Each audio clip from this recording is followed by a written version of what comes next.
this year we have been contemplating on the particular discourse, not a discourse, particular principles that's called the Visuddhi, or purification. And that's 7 Visuddhis or 7 purifications. Anybody remembers what are they? Sila Visuddhi, Chitta Visuddhi, and then you don't have a sheet. Kevin? Sila Visuddhi, Chitta Visuddhi, and then? No. Ditthi Visuddhi, and then? Kankha Vitarana Visuddhi, and then Makha Makayana Visuddhi, Makha Makayana Dasana Visuddhi, then Patipada Jnana Dasana Visuddhi, like that. Okay? What's the last one? What's the last one? Jnana Dasana Visuddhi. Okay? Can you repeat again? Yeah. Who's going to translate first? Gavin? Well, are you going to translate all the 7 Visuddhis? Translate? I mean, hope to goodness someone to translate. I thought you already memorized. Is that the book? No, yeah, there's a little sheet that Tusara printed up. So, number 1, Sila Visuddhi is purification of precepts or a moral practice, ethical practices. Sila Visuddhi. The second one is the Chitta Visuddhi. That's what is? Purification of mind. So that's the Chitta Visuddhi, purification of the mind. So first, moral purification, morality, practicing morality, and then the second one is Chitta Visuddhi, clearing your mind. So clearing your mind, the Chitta Visuddhi. And then the third one is a Ditthi Visuddhi, clearing your views. Clearing your views. So you see, practice of a meditation is not the end. It's just the second stage to clear the mind, right? To see the things as they truly are. Clearing the view. Purification of the view. So that's the third one. Now when we purify or when we have a clear understanding of the things, what do you think? Will there be any doubt? Will there be any doubts after you have full understanding? Will there be a doubt? No. There isn't, because you have full understanding of it.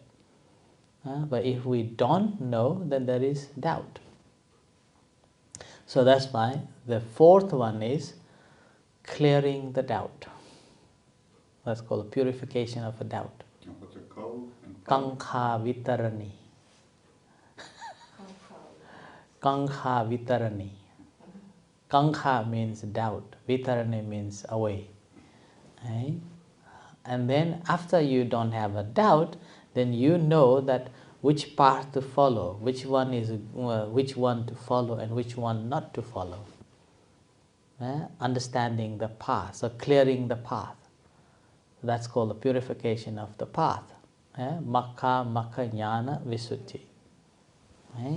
And after you have found the clear path, now this is the time you have to work. This is the time that you have to work. That's called patipada, means now work. So patipada jnana dasana visuddhi.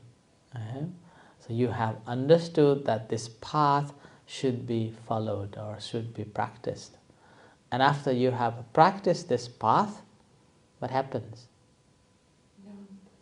Jnana dasana. Means you have understood clearly. So the understood, there are two understood. The first, clearing the understanding, and there is understood, the purity. Two different levels of understanding here. So this is the 7 Visuddhis, or the 7 purifications. And we have been exploring on that over these past weeks. And I was explaining by laying the foundation that why the precepts are important, and understanding that the precepts not belongs to anybody, but we realize that the precepts are essential for the purification of the mind, so that our mind will be freed from any doubt, and so on. So now again, I also, if I remember correctly, I also mentioned that there are 2 different types of moral practices. One you have to attain, and one you have to avoid. Yeah? So these 2 again, one requires, but obviously whatever rules there are, we have to have the faith in it. Only then we practice. And sometimes it's not the faith, but it was told you to do, you must do, right? But however, once it's become a rule, whether you like it or not, you obey. You obey. So whichever rules are there, it has like this. But one that is, one requires effort, and one requires mindfulness. So in order to attain, or in order to practice, you have to put an effort. Only then you can practice. Let's say like when you are driving a car, we have our own rule in the UK, and Europe has got their own rule. You cannot drive in the same lane. Which one is right? Who is right? Europe is right, or we are right? Who is right? Right? Or America? There are only couple of continents like America and Europe, and in China, if I remember correctly, drive same sides. And the rest of others driving in another side. So suppose we are driving in Europe and we saw a roundabout. Which one to take turn?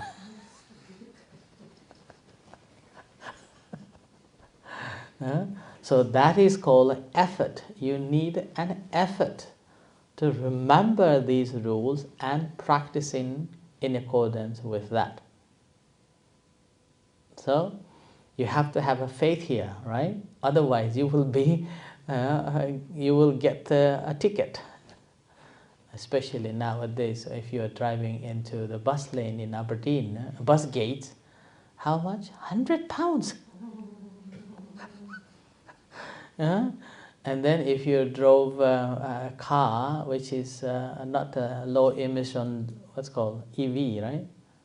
No emission zone. Yeah, but your car is not categorized, then what happened?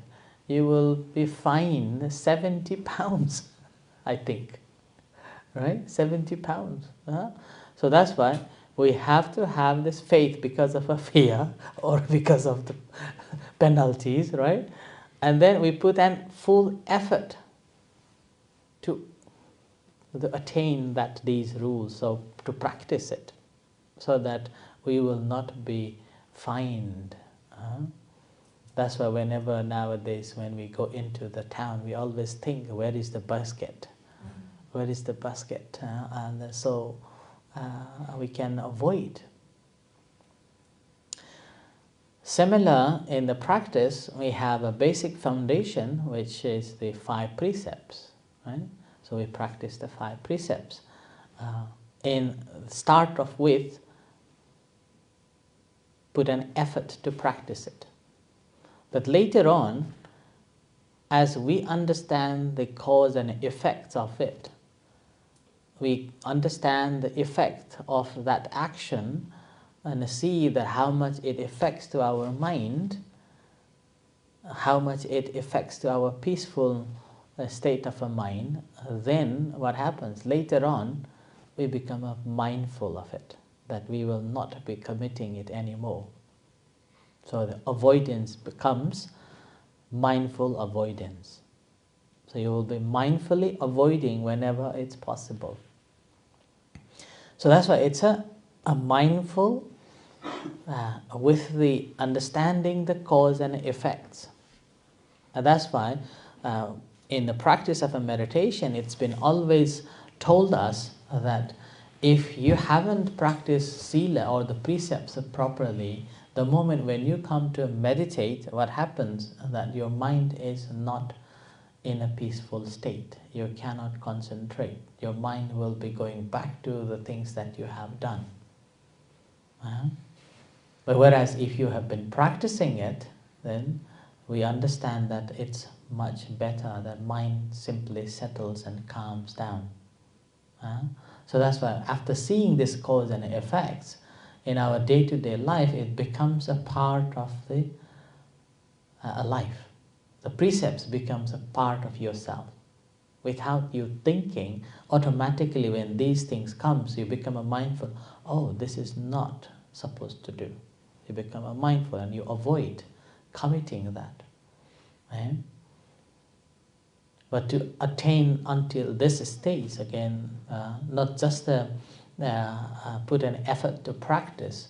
When we are putting an effort to practice, there's lots of effort to restrain, abstain from doing that until it becomes a second nature.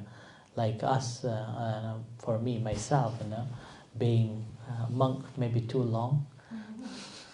So whenever I see any animals crawling or come on the way, automatically the sense of you can't kill, it comes. If it's unavoidable, then obviously be killed. But there isn't any intention to kill. So it's become a part of your habit, and with that, whenever you come to meditate, it's become more easier and settled more quicker. So that's why this precepts is known as the a foundation, and that's the reason we have to purify our precepts. So whenever we go to the retreats, as a result, we always have to purify the silas as a formal practice, so that at least during that time, no violation being committed. I mean, like before Buddha, people were like attaining jhana and stuff. So were they having like taking precepts as well those days? Attaining a jhanas, they still have to practice, yes. Yeah, but they like automatically they think, okay, I need to like have a purification, I need to avoid Understanding may be different. Uh-huh. Understanding may be different, but in order to gain the calmness of the mind, sound precepts needed. Mm-hmm. Otherwise, mind will be still disturbed. Is it the 5 precepts?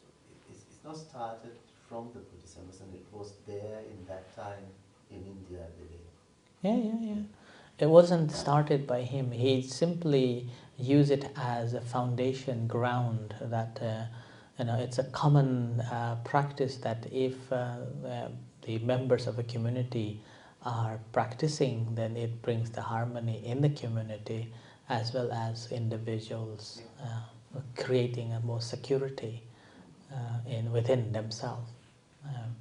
And also practicing of a sila, if we look at more closely, it's also one way of uh, being a very good, generous person.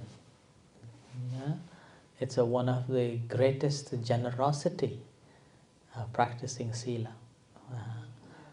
You're providing a security for all the beings, and you're providing security of their wealth, and also respecting such as like that. Right? So that's why it's also a great generosity in that the practice of the Sila as well.